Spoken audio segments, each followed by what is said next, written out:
Hi. Before we get into the show, I wanted to take a moment and say thank you.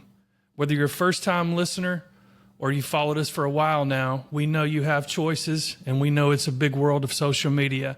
So thank you for making us a part of your day. Let's get into the show. If I start with like one of the challenges, I think that I'd like to get to tell, because it is a good buck story too, right? Absolutely, man. So I think if you take this sport as a passion, eventually you kind of get in the idea where you're going to want to start tinkering with things, right? And that's the route that I got myself into when it came to archery, was tinkering. So I'm building arrows, I fletch my own arrows, I cut my own arrows, I tune my own bow, I've got my own bow press, like I do all these things, right? So I go out hunting, and I end up snort wheezing this dandy buck into me, right? I get him stopped at about 28 yards. Well, I stopped him twice. I got drawn back on him. I stopped him, and he's all bristled up, like he's coming in for a fight, man. This dude, he's a brute, right? We had like snow apocalypse for Ohio this year, and it was one of the ones I told you that when I had to go uphill to go back downhill, like we had like over a foot of snow, and for some reason I decided it was a good time for me to go hunting, which apparently it must have been, because I was able to harvest a doe. She's coming into a spot that we were running a feeder, and she was coming in to eat, and I'm like, I was shooting anywhere between 4 to 5 deer a year, and then so we go through a lot. Welcome back, everyone. In today's episode, we're going to talk to Sean Smith of Country Fried Outdoors again for part 2. Sean and I recorded the previous podcast episode and realized that there was so much to talk about. It ran for 2 hours, and we created a second episode. But in today's episode, we're going to talk about his passion for archery and tinkering. We're going to talk about the challenges of hunting in his area, gears and mobile hunting setups, and then he'll have some good hunting stories to tell also. And to finish it all off, Sean will tell us about his social media presence, what he does, and his podcast that he has as well. Let's get into it.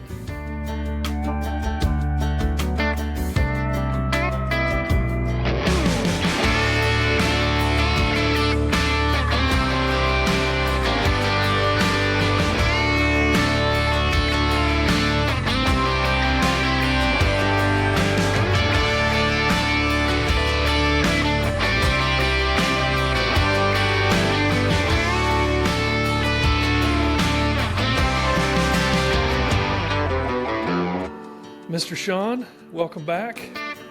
Thanks for having me back. We recorded a previous episode and became quite talkative, and figured out that we both have the gift of gab when it comes to stories and everything hunting. So we got to keep going and record another episode, man. On this episode, we touched on a lot. So if people tune into this and by chance you didn't hear Sean on the first episode, go back and listen to that one first, because there's some hunting gold in that episode, probably one of the better ones that I've recorded so far.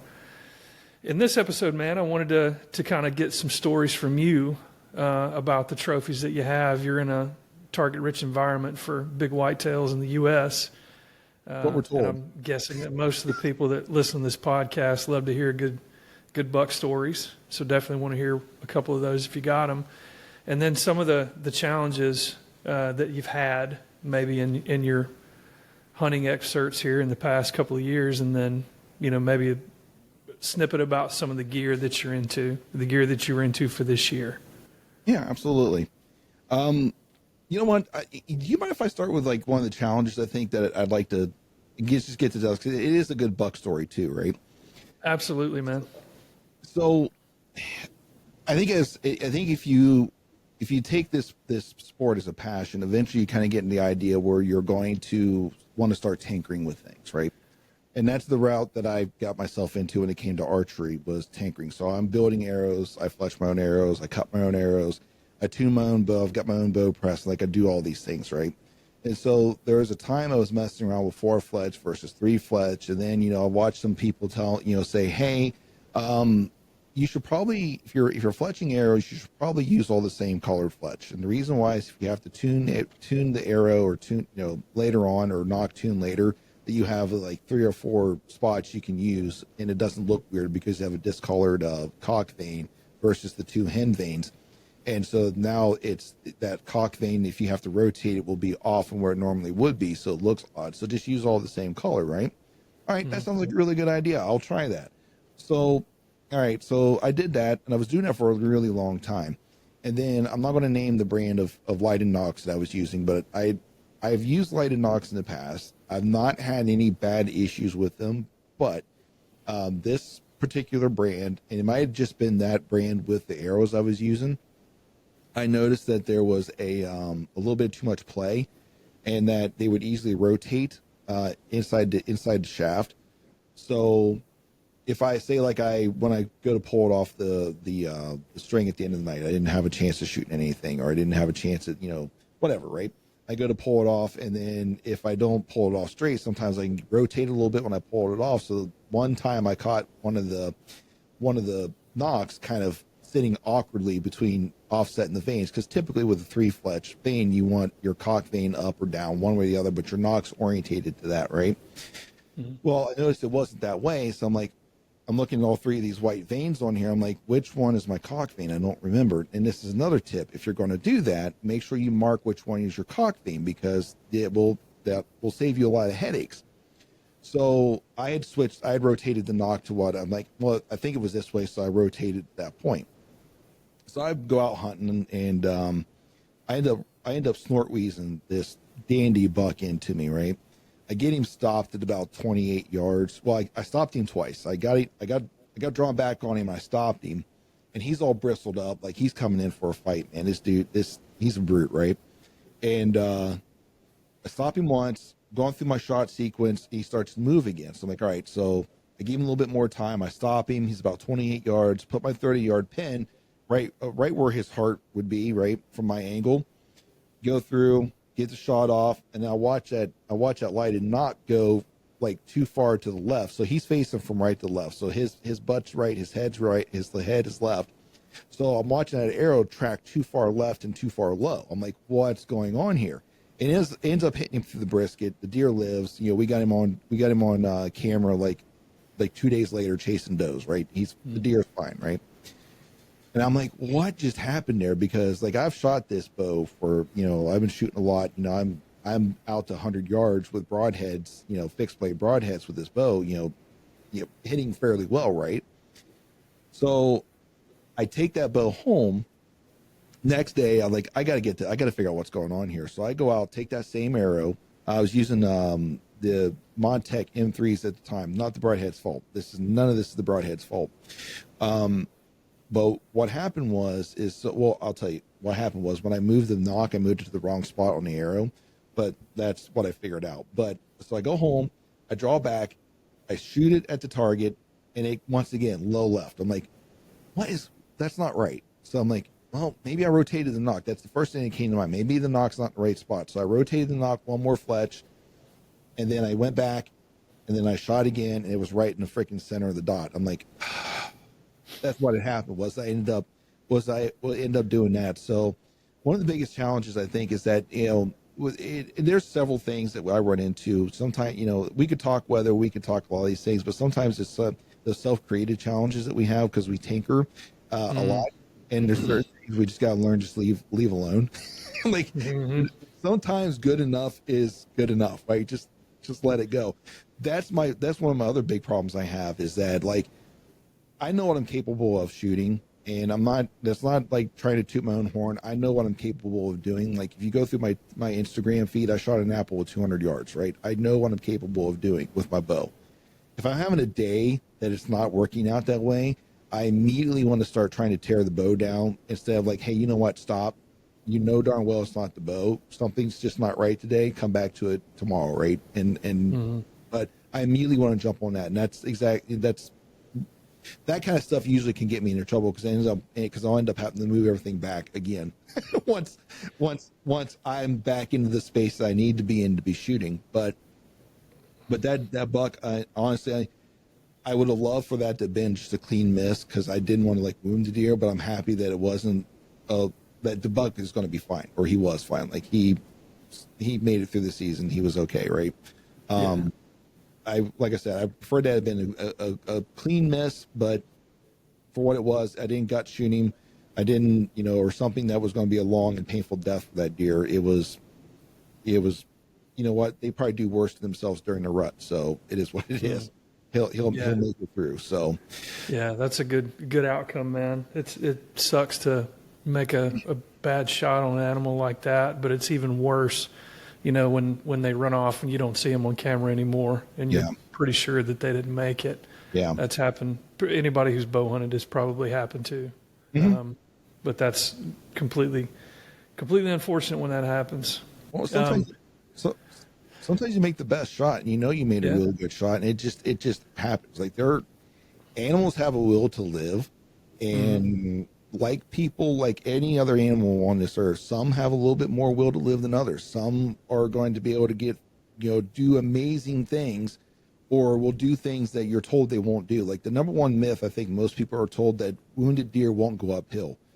Bullcrap, they do too. They will go uphill if that's where their closest cover is. They will go uphill. I can't tell you how many times we found deer after I've argued with people over, well, that's uphill. He wouldn't have gone uphill. I'm telling you, that's where he went. He's uphill, and sure enough, that's where the deer was. Like they will do things that you won't expect them to do.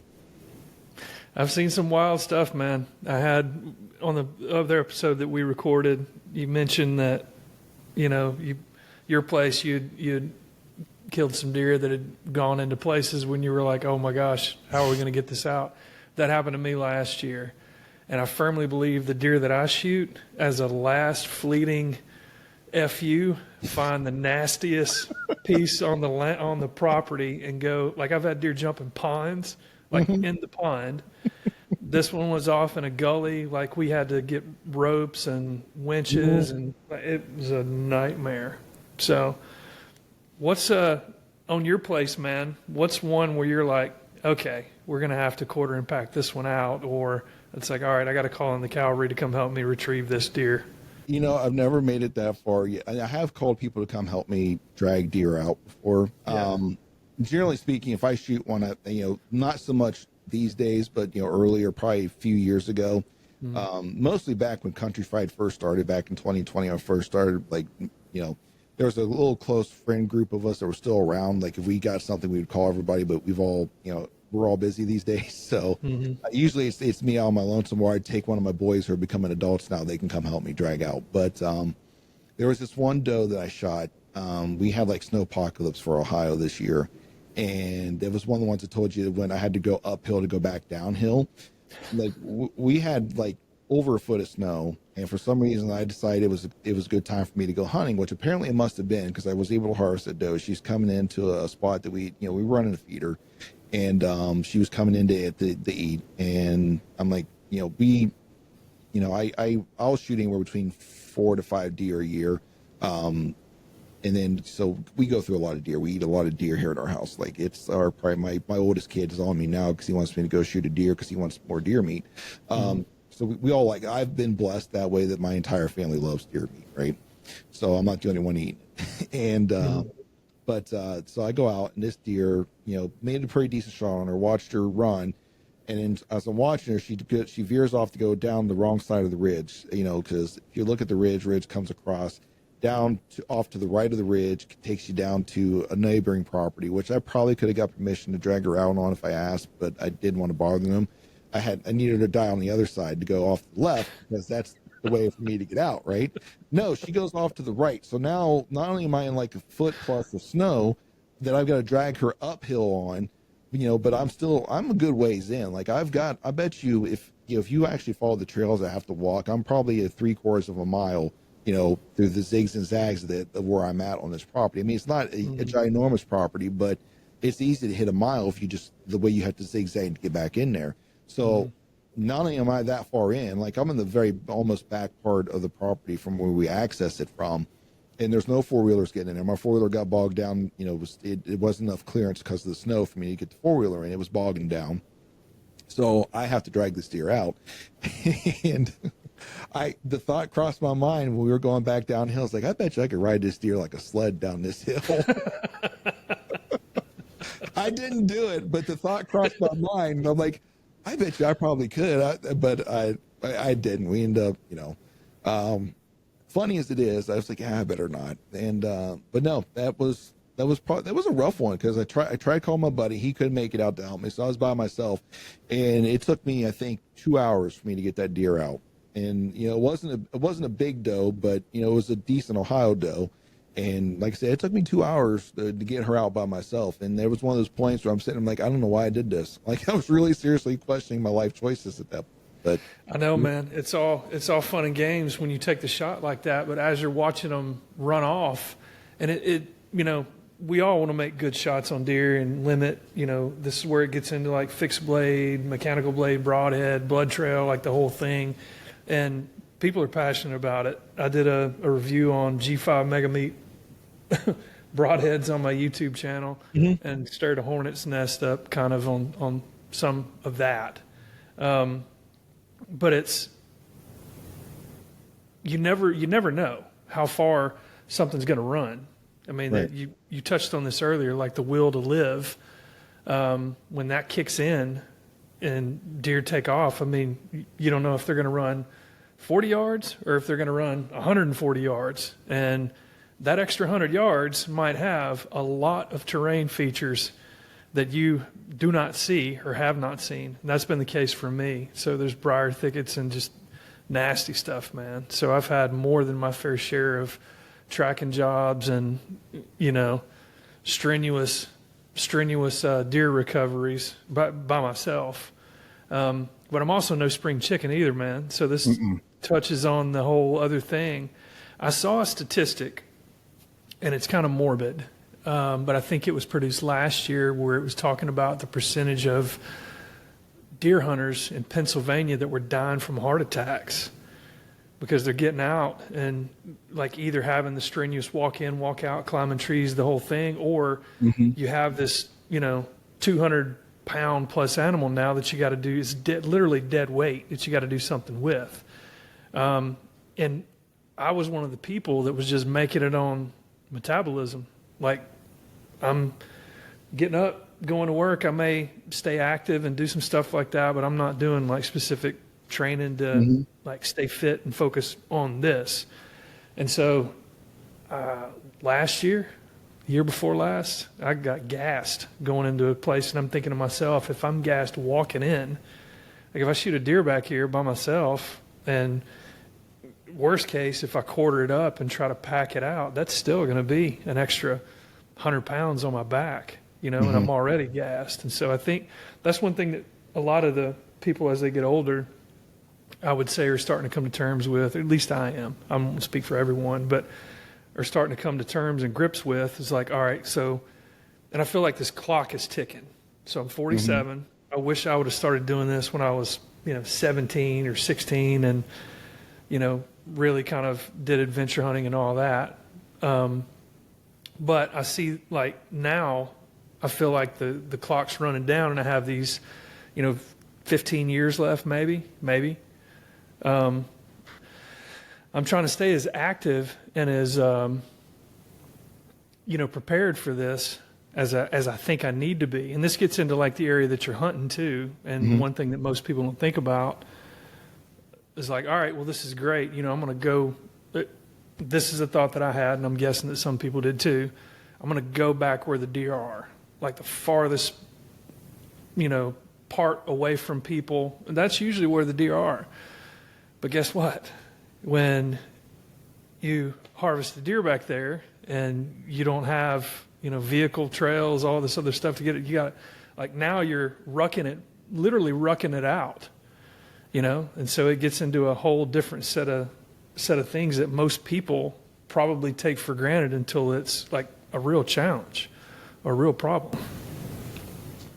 Yeah, I'll tell you this. I think there's a lot of youngsters out there that doesn't realize that how true it is that 40 hits you like a freaking semi truck. I didn't believe it, and then like I said, like last episode, I told you I was 41. As soon as 40s hits, like I've worn glasses my whole life, but 40s hit, like all of a sudden now I need bifocals. Now there's a whole lot of other things that are going on. I'm like, I don't like this. Yeah. I don't like this.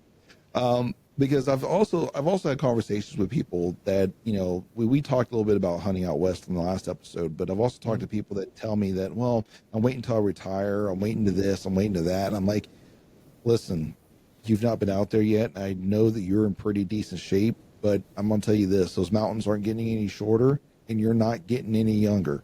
Like it's no joke out there. Like, it is a very humbling experience once you get out there, because I've trained to go out. You know, when I say train, like I'm not like Dan State in elk shape out there, you know, CrossFitting. I throw a 60-pound pack on and I'm walking the Ohio hills, you know, but that's nothing compared to that. Once you get out to those regions, just how first off, how vast and how steep they are. It's just, you're not, until you see it, you're not prepared for it. You really aren't. And it's just like, guys, girls, whoever, like, if this is what you want to do, like, it doesn't take a lot of money. It just work, you know, build up some community bank account at home with the wife or with the family, you know, take some time for yourself and go out there and just do it, because you will regret if you wait. You will regret it one day. It's going to happen. Unless you have, it's going to take two things. If you have a lot of money, you can pay an outfitter, then wait. They'll be able to get you in somewhere. But if you don't have a lot of money and you have time, you need to take the time and go do it and just enjoy it, because that's it. It doesn't get any easier. It's not getting any easier every day that the clock goes by. But no, man, you touched on a thought that I've had, kind of in this season of life. On the other episode, I told you, like, my kids they were younger and a lot of responsibility, and I just didn't have a lot of free time or disposable income. Well, now I have that, and this juxtaposition of, okay, well, you know, retirement is down the road, and that's when you're supposed to enjoy these things. But dude, when I'm 65 or 66 or 67 or whatever the age is going to be when, you know, I retire, if I retire, things are going to be different. They're going to be really different. I'm hoping I'm going to be jacked and shredded and like look like I'm 50 instead of 67, because that's kind of the other trigger that flipped for me. Like, I'm in this journey now where I didn't eat well. I didn't really take care of my body. I didn't manage stress and didn't get enough sleep like I probably should have. To like, now I'm really paying attention to like supplements, workouts, types of workouts, like being intentional about protein and all these different things. And I feel great. And I know how to put things together before I do something to feel great while I'm doing it, which is even better. So that's the light bulb clicked on for me with that, as part of like your dietary portion and kind of the stuff that you take in for fuel. You know, previously I would have just said, all right, well, you know, I'll run through McDonald's and grab a, you know, sausage, egg, and cheese biscuit and then roll out and then just be feeling like garbage. And now it's like, all right, I'll eat a protein bar. We're going to have some creatine. We're going to, you know, drink some amino acids. We're going to get ready. You know what I mean? May throw an Alani in there too, because I have a guilty pleasure with those. Hey, nothing wrong with that. Yeah, but I feel, you know, feeling good is a big part of it too, man. Yeah. Hey guys, hope you're enjoying the show. Another way you can support us is to visit our website at www.americanarcheryandbowhunting.com. On our website, you'll find blog posts, link to our social media and podcast. You'll also find some really cool merch like this American Archery and Bowhunting t-shirt. We also have caps, mugs, and different types of merchandise we'll be adding along the way. So go check us out at www.americanarcheryandbowhunting.com. Let's get back to the show. Yeah. Well, tell me some buck stories, man. Well, I know I can see some trophies on your wall back there. there's a couple back there. Well, I'll tell you what. I'll tell you the story of the first one. And he's not in frame, but he sits off to my right here. So we got to go back several years, and I want to say it had not as long, but it has been some time ago.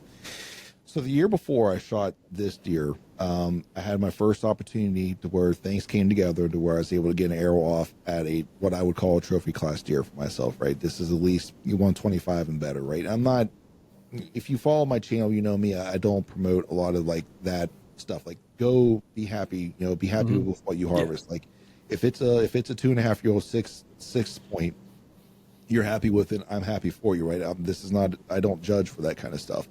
But for me personally, this is the first opportunity that everything was able to come together for me to put an arrow into a trophy class buck for myself, right? And it was the day before gun season in Ohio. So gun season comes in Monday after Thanksgiving all the time. Doesn't matter what day of the week it is. Doesn't matter what date it is. It is always the Monday after Thanksgiving. Sometimes it's November, sometimes it's December, but it's always the Monday after Thanksgiving. So I'm out Sunday, 0 hour. Like, it's getting to be last light. We had some snow on the ground, had a cold front come through, and this deer played the script. Like, he has no idea I'm there. I'm 23 yards from him. I release an arrow. I watch it hit him, but I did not see a lot of penetration. I was very but it was right behind the shoulder ish, right? Now, mind you, I'm shooting up going down, so it's higher than what some people would think, but this is high lungs going in through its exit should have been bottom lungs, maybe top of heart is where this should have exited at, right? But it doesn't penetrate that well.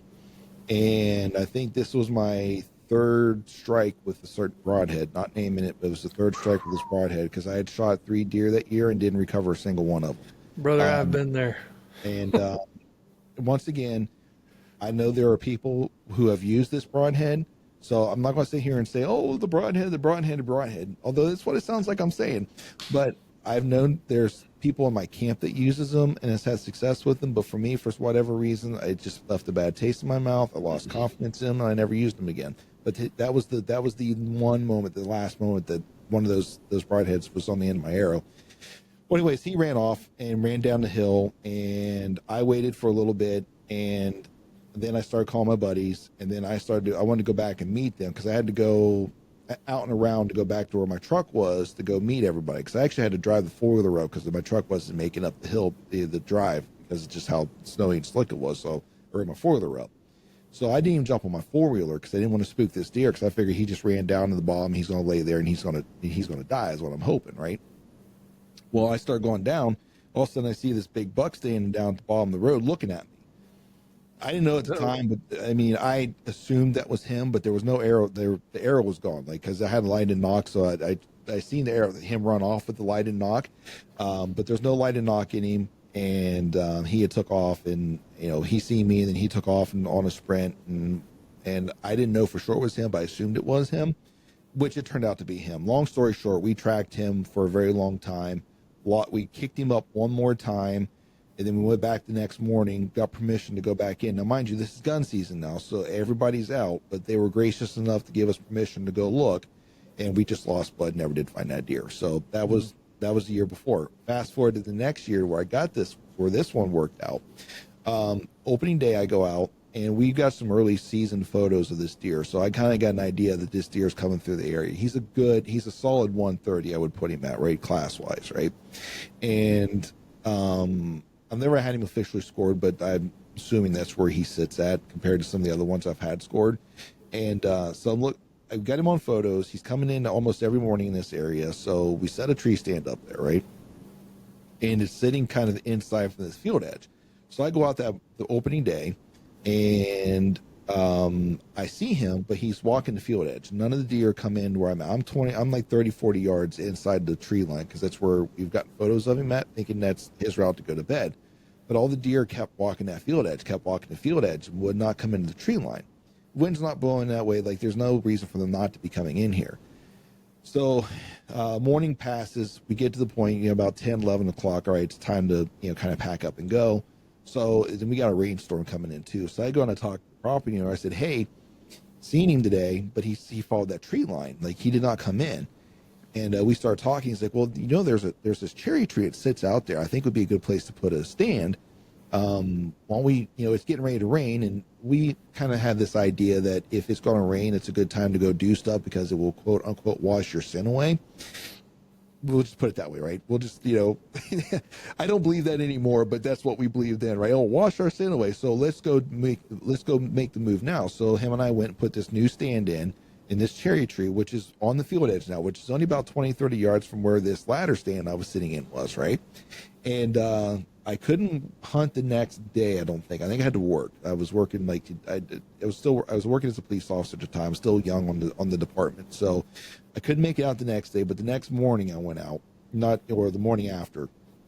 And sure enough, I'm sitting here in this tree, and it's getting to be first light, and then I look out, I'm watching this field edge, and I see this small, not a small sapling, but I will say probably the point you would probably be buying from a store, like, if you're going to buy a tree to bring in, it's about that size, right? That, be packaged up, be brought in, right? I see this thing just rocking, right? I'm like, that's got to be a buck, sitting there pushing on it, right? And sure enough, it's him. And he ends up coming into the tree line, and he's walking, up to be about 15 yards shot from me. Well, there's squirrels working the trees, and they were dropping acorns, walnuts, whatever, were falling out. He didn't like it, so he turned and went back out to the field. And I'm starting to think, I'm not going to get a shot at this deer. Like, I'm trying, like, I've drawn back, I'm looking at him, but it's still dark enough in the woods to where I can't see him well enough to my peep for me to make an accurate shot on him, right? So I'm watching him. I'm like, I can't. So I wait for him to get where he's facing totally away from me, to hopefully be in that blind spot, because there's about the only blind spot that I think they have is directly behind him, right? So I wait for that. So I let down. And I'm just sitting there, I'm watching now. I'm like, because I can't see him. Eventually, he kind of walks out towards the field. I'm like, I have no idea where this deer is going to go. I don't know if he's going to, double back where he came from and go another direction to go bed or whatever. Well, luck would have it that he ended up following that tree line now. Now he's out in the open field. He's following that tree line, and it's a 22-yard shot for me, right? And it's all open. I can see him bright as day because it's light enough in the field for me to see. So there's one small oak tree that has yellow leaves in it. Still, I remember the leaves were in it, was yellow. And as soon as he got behind it, where the leaves were covering me, I drew my bow back. And I'm waiting. As soon as he steps out, I gave him the old, the typical meh. I let that thing fly, smacked him, he buck kicked or mule kicked, and then he ran straight up. I mean, just turned like 90 degrees and ran straight up the hill from me and up into the next, up above me. So if you got to look at it this way, at the top of the hill, there was like CRP overgrowth, and then there was where they cut it down for hay. And then there was the tree line down below where I'm sitting, right? So he runs up into that tall grass.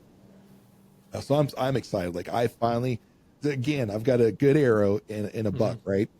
And so I get down and I go look at my arrow. I find my arrow. It's got really good blood on it, right? And so I wait to get the property owner and tell him, hey, I've got an arrow and a good buck, and he ran up over the hill from me.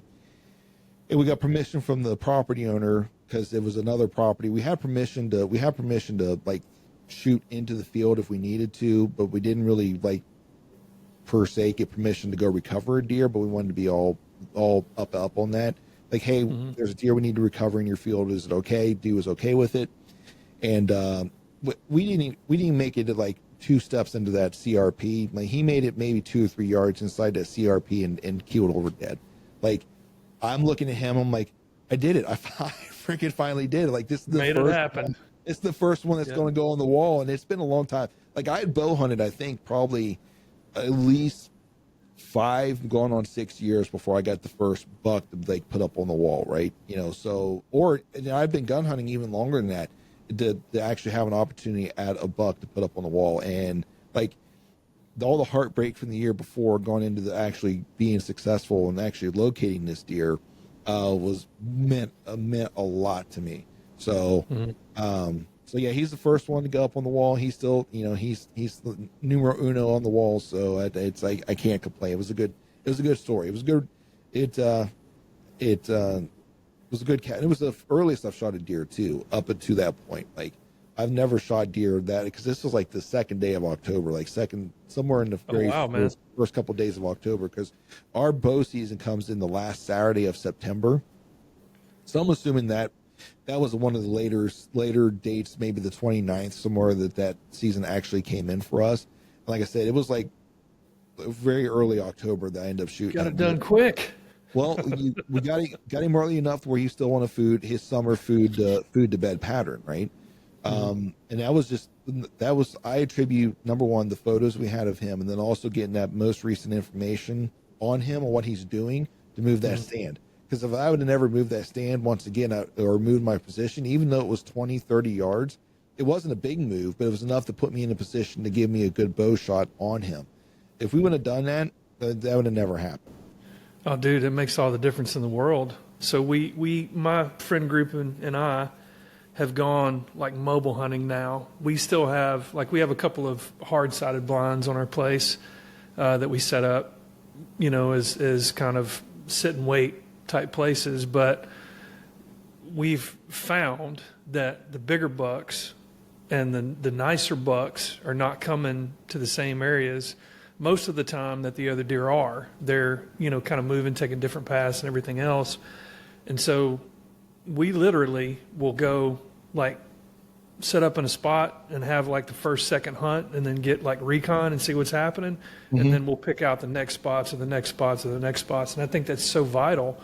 And I think I've seen a change in kind of the hunting culture and the hunting industry too, with lock-ons and with, other types of climbers.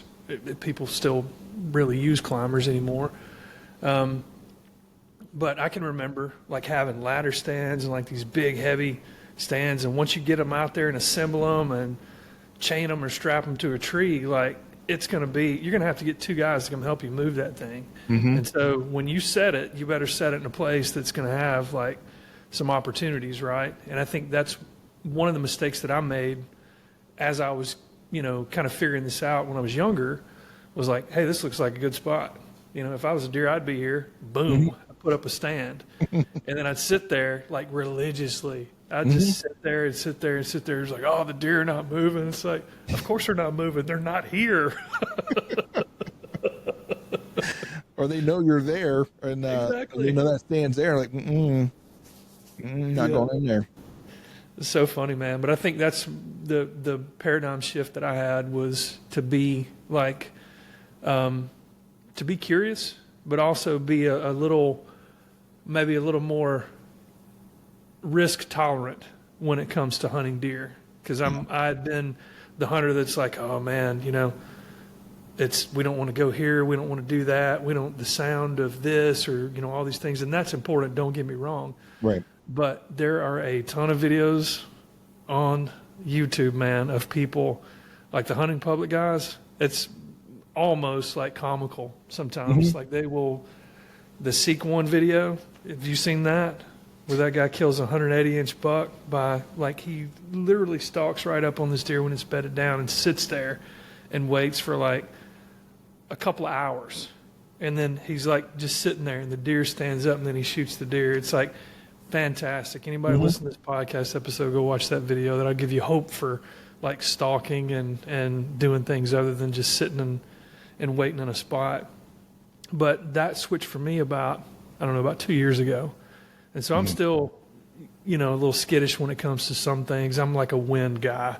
So if I'm throwing milkweed, and I got a puffer deal too, and I'm constantly making sure that the scent's or thermals are not going somewhere where I don't want them to go. But right. I'm ready to roam around and ready to go see some things and find the deer instead of waiting on the deer to come to me. Deer will tolerate seeing you and hearing you better than they will smelling you. If they smell you, the game's up, right? It's done. So it's good to play the wind. That's one of the things I've had to get away with, being a little bit more aggressive when it comes to hunting, because I'm like you. I just or I'd be very, very hard-headed. This is the spot I picked. This is where I'm going to hunt, right? And I don't want to go too far down the weeds and take up much more of your time. But, the buck that does sit right off to my left here, he's the most recent one to go up on the wall. And he was everything that would go wrong could go wrong in that hunt. Because I had initially picked a spot to hunt. I was going to go there. I had my saddle with me. That's where I was going. When I got there, the wind was not right. So I'm you know what? I got to move. I can't hunt this spot because the wind's going to blow right to where I think they're coming from. So I moved a little bit further down the ridge, and it wasn't a big move, but it was about, probably 100 yards or so from where I originally was going to hunt, but it gave me wind in my favor. And so let's compile more of this. So I find my spot, I set my first stick, and before I start to climb, I got to pee. So I walk about 10 yards from my tree, pee, right? I'm just finishing up, and I hear something rustling behind me. It's a squirrel, right? The big freaking fox squirrel. I'm like, what? So I'm kind of walking it, but then I look over a little bit more, and there's this buck standing there, and he's 35, 40 yards from me. I'm 10 yards from my tree where my bow's laying, and I'm like, oh no. So I finished. I say that it's jokingly, but I was close. I was done. I had zipped up, and so I got down, and I kind of crawled, like not army crawled, but like hands and knees crawled back to that tree where my bow was laying on the ground. And that buck, I don't know, he was on a mission that day, and like the wind was blowing from him to me, so he never smelled me. Obviously he didn't see me, or wasn't 100% sure what he was when he seen what he did see. But I crawled back to the tree, grabbed my bow, got an arrow off the quiver. Like there was nothing ready to go, nothing at all, like nothing. The only thing that was in my favor that day was I had a wrist strap release that I was using at the time, so it was at least on my wrist.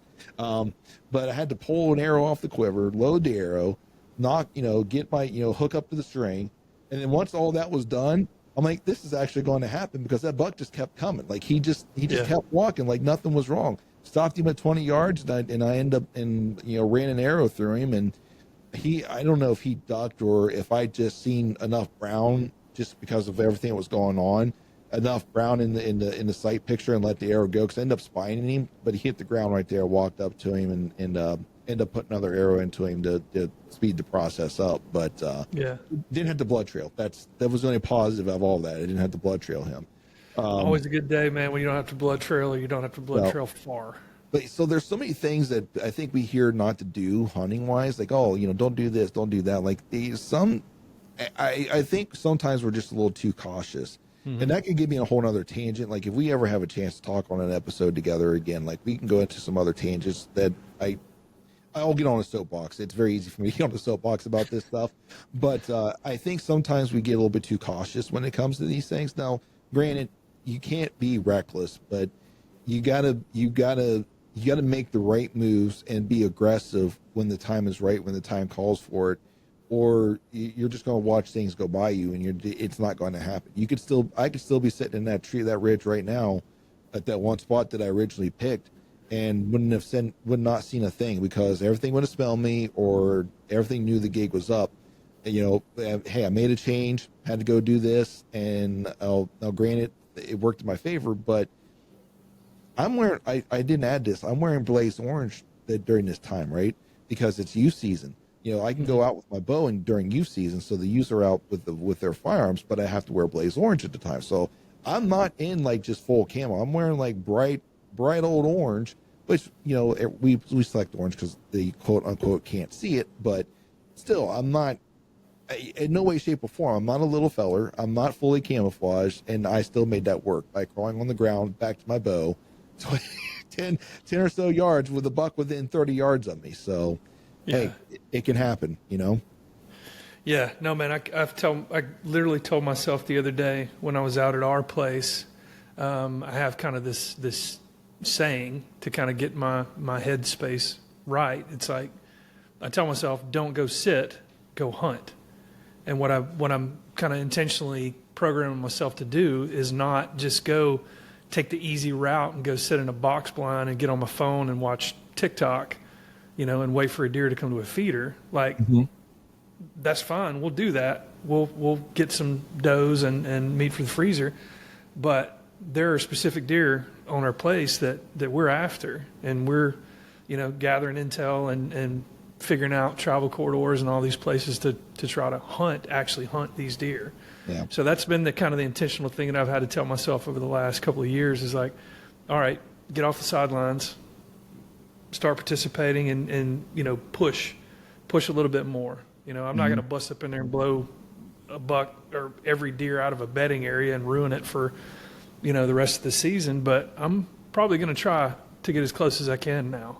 And I'm probably going to try to be quiet and slip up a tree and like do all the things that, a while back I was really hesitant to do, because it's like, I'll just blow this and then there goes my chance. Well, if you don't try it, you never had a chance anyway. And so that's kind of the thing that I'm kind of pushing upon people too that are younger, that are getting into this, that I come across is, to each his own.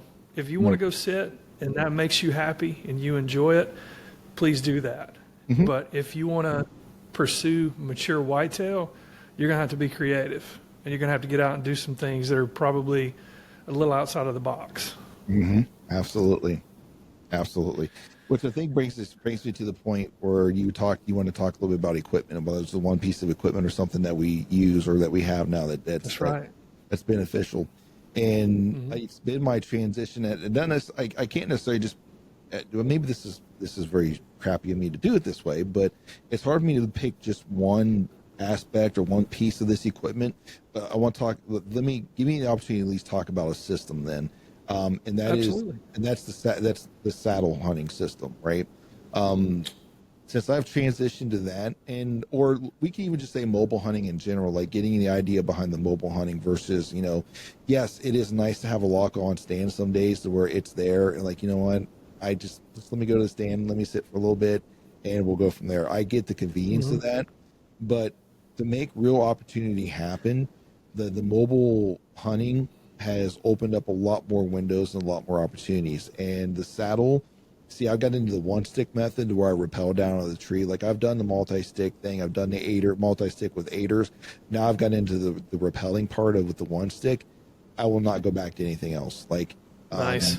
It's, once you get the hang of it, like the climb up, once you get the hang of the climb up, the rest of it's just simple because I can get out of a tree in no time rappelling down versus, the biggest reason I got into it was because I got tired of trying to, in the dark, work down a set of steps with an aider, with a rope aider on it, in the dark, I'm not falling out of the tree. I'm not having any kick outs. I've had some close calls where I'm like, where something kicked out or the rope aider wanted to slip, with my foot, in it. I'm like, And it was a slow process. I was like, there's got to be a quicker way. And then I seen some stuff about this one sticking where you rappel down, and man, that is the bee's knees. Like I can be down out of the tree, and if I'm really hustling, if I really really want to, I bet you 2 minutes I could have everything loaded or at least out of the tree. I can be down on the ground within 2 minutes.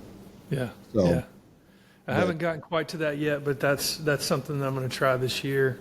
At our place, because we have pecan trees that we can scale up here, and there's no limbs until you get way up. I mean, they're huge trees too, almost too big to put sticks around. But we found a couple that are just the right circumference where you could get the ropes around and then have a couple of ties off in it and make sure that it's safe. Yeah.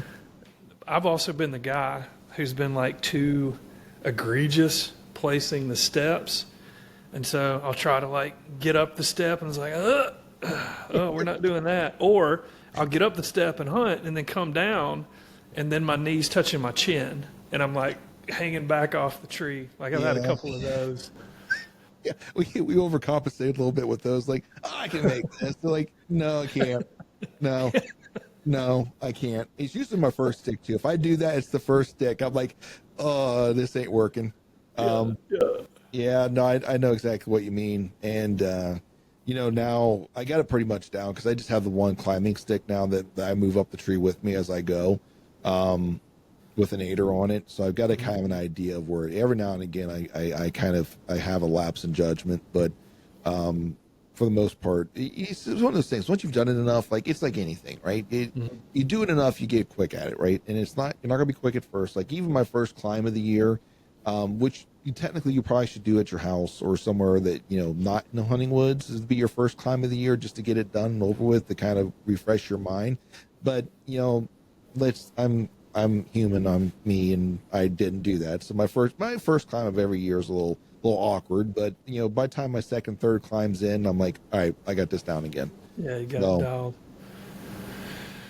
Well, cool, man. Well, look, it's, plenty for us to talk about in the future, Sean. We'll definitely do another one and have you back on, man. I wish you the best of luck in hunting season. Where can people find you on social media? Well, first, I wish you luck too, and thank you so much for having me on. I really appreciate the opportunity to get out there and share in the experiences that we all have when it comes to whitetail or just hunting in general. But if anyone's interested in following along, you can find me in several different social media platforms: Instagram, TikTok, and YouTube. The Instagram and TikTok is Countryfied Outdoors, spelled with a K. The YouTube account is Countryfied Outdoor Productions. There you'll be able to, actually see some of our hunts that I've posted. I'm not as active as I used to be, but it is a really good resource to find our podcast, which is Chasing Your Experience, which you can also find on Spotify. I forgot. We just did this not long ago, which you can find on Spotify, Apple, iHeart, Amazon, and of course the video feed is there on YouTube as well. So fantastic, man. Really enjoyed it, Sean. Absolutely. I appreciate the opportunity, man. Thanks for having me on, John. You bet. Take care, brother. You as well. Thanks for joining the podcast. And don't forget, if you haven't already, make sure to go follow us on social media. We can be found on YouTube at American Archery and Bowhunting, as well as Instagram and TikTok.